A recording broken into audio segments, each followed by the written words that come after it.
What? Who? How does that make any sense? How does that make any sense? At all. I don't get it. I'm gonna apologize right now for the weird lighting we got going on. It's actually sunny in Seattle today, but I have to film this today, so you're gonna just have to deal with it. Hi guys, welcome back to my channel. My name's Maddie. If you're new here, I hope your day is going well, and today we're gonna do a video that I hope is gonna be really short, because in all honesty, I have talked about this series enough, and I know what you're already thinking. I know I said I wasn't gonna read this book already this year. I read it, get over it. It was really short. I read it in under like 3 or 4 hours of reading, but I read it, I did not like it. We're gonna talk about it because it was kind of a mess. Because yes, today we are talking about A Court of Frost and Starlight by Sarah J. Maas. You're probably wondering where my book jacket is. Don't ask questions. This is not a questions video, okay? There's just gonna be things that we just don't cover, and I'm gonna just try and get through this as quickly as possible because a lot of people on Twitter said that they wanted this video, and I'm going to give you this video.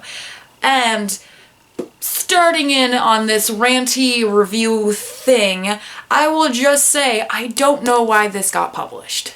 This book, to me at least, didn't do anything for the world of the Acofas series at all, except to include some like baby making conversations between Rhys and Feyre. Because we already knew they wanted to have kids in A Court of Wings and Ruin. But in this one, they're like, hey, yeah, maybe we should do that. And that's it. That was the only development of any of the characters in this tiny ass book.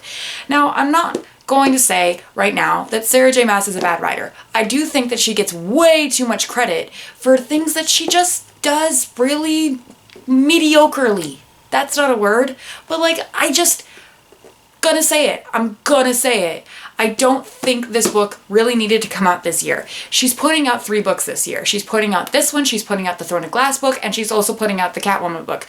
And I honestly don't understand why this interlude, per se, came out. It just doesn't really make sense. And I'm gonna put this down because there's no reason for me to be holding it. I just don't get it, guys. I don't freaking get it. It was a court of what the actual fuck, Sarah. What happened here?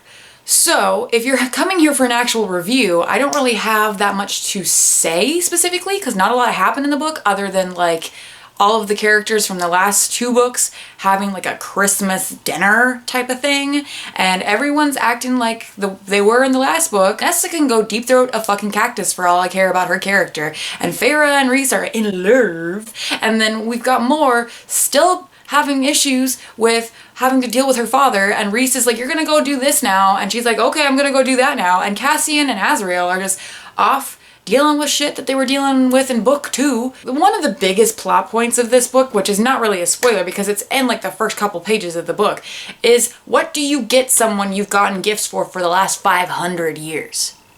That is a big plot point of this book. The fact that everyone gets gifts for this particular holiday season and that everyone needs to get gifts for each other. And it's like, this is not necessary information at all. This could have been one tiny, tiny chapter in A Court of Wings and Ruin or in the next book. It was just so uninteresting, guys. I also really like that Acofas sounds like I pass gas. So me and my roommate now call this book I Can Fart.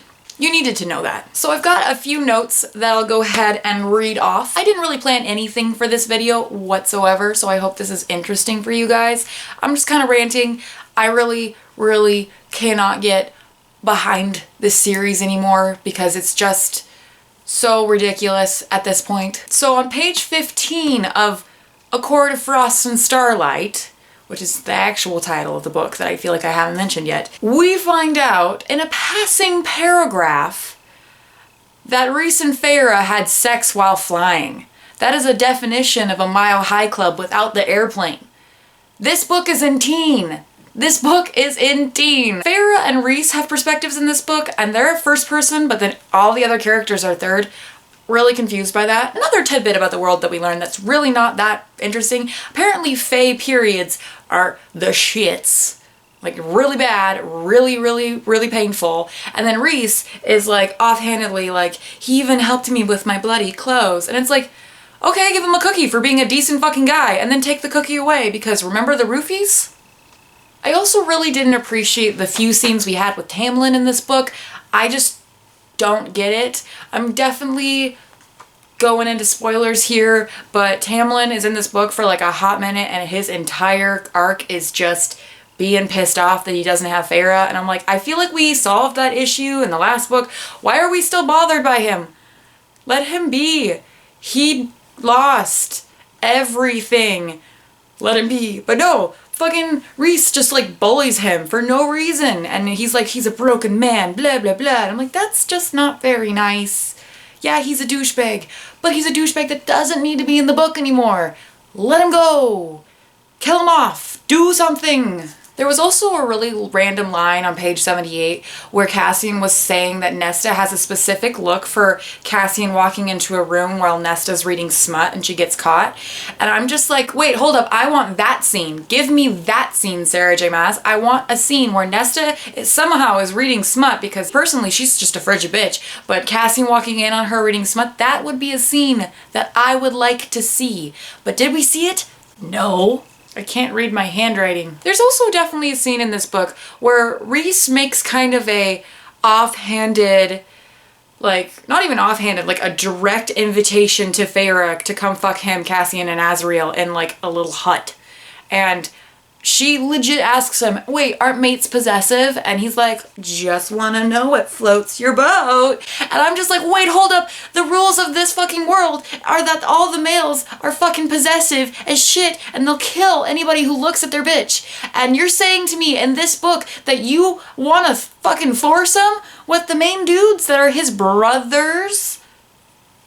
What? Who? How does that make any sense? How does that make any sense? You know, the fact that Nuala and Ceridwen are like not in any of the scenes and have like no speaking lines and they're the servants is kind of weird and gross, but like that's just me. I just cannot believe this book. It was the most unnecessary book ever. And to me, to be honest. And I've read some of the books in the Shadowhunter world that I think are completely unnecessary. But this particular book just didn't do anything for me. I think that the sex scene was highly inappropriate, once again, for a book that's set in the teen section. I think that the characters did no growth, did no challenging. There was no real plot to this book. I just don't get it at this point. I honestly think Sarah J. Maas is a wonderful person, but I do think her editors need to take charge of some of the next books because they're just not working anymore. The first two were strongish, and then the third one kind of left us all these open ends that she could have taken, but then we get this. No plot line, no added information about the world, no idea where things are going other than the fact that Feyre probably will be pregnant in the next book, and I don't get it. Sarah J. Maas, is you okay? What happened with this book? Like, what happened with it? I don't understand. It is a full price book that's half the amount of pages that her books usually are, and it just did nothing for the world. Personally, like if you enjoyed it, that's totally fine. I just thoroughly didn't, and I am done pretending that I'm okay with everyone liking Sarah J. Maas's work when it's really not that good. I'm gonna be attacked for that, I know. I did do a dramatic reading of the sex scene in this book for my friends while we were rather intoxicated, and it was fantastic, but there are just so many physical things in her books and I'm like, have you had sex? I just know that there are people out there that are going to be really mad that I didn't love this book and they're going to be all pissed off about it. But in all honesty, I can have my opinion and you can have your opinion. It's totally fine. But I just kind of wish that Sarah J. Maas was asked for more. This book should have had more. It should have had more depth and just fucking didn't. And I'm so tired of it. I hope this was interesting. I hope I have enough footage. I feel like I didn't really talk all that much, but there's not a lot in the book and I feel like I covered everything. So I'm gonna go. Basically, I hope you guys enjoyed. Like, subscribe, all the good stuff. Bye.